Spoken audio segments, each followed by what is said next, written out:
I learnt most of the theory and the background to brewing through home brewing, reading books, listening to podcasts and practice. That's basically how I developed all the background stuff and really got into it and really enjoyed the process of recipe design and then the brewing bit as well.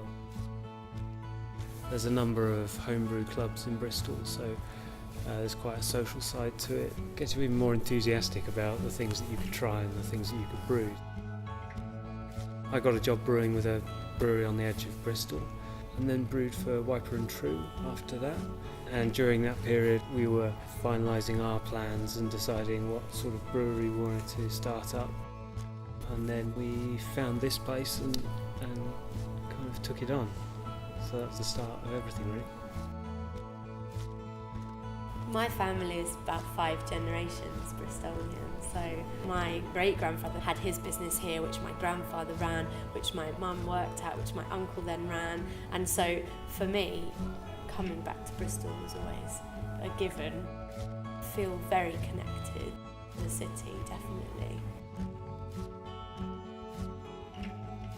Yeah, there's a definite spirit of doing your own thing and doing it yourself.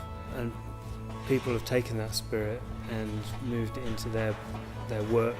People have taken their interests and their hobbies and thought, well, actually, why don't I do this as a job?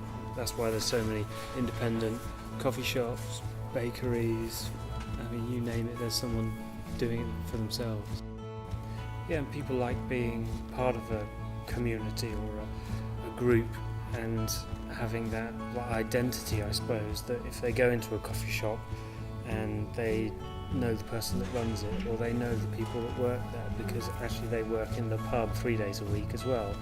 And being part of that is different to going into Costa and there being a different person behind the counter every time.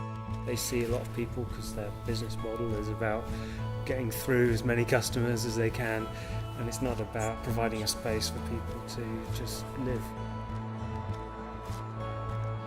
I think for us doing events here, it is about that sense of community, because we don't often get the chance to communicate directly with our end consumer.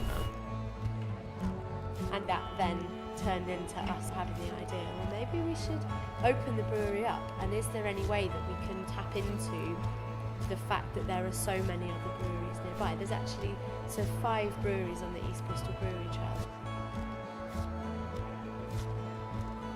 And that's one of the reasons, I think, why we get so many people who come along with a partner, with friends, and who sort of say, don't really like beer, is because they want to come to the brewery and have the experience of being here and seeing where the beer's made and seeing what, wandering around an industrial estate at the weekend and seeing the kind of everything that goes alongside the beer. And that's something that you generally don't often get, and it's one of the things that we love on Open Brewery Days, is to get those people along. And I think we do feel very lucky to be part of this community. Brewing's having a moment, and it's great. I think it's got a long way to go. It can keep growing for quite a long time, and I don't think it will be a blip. I think it is a change in the way that people are choosing to buy things.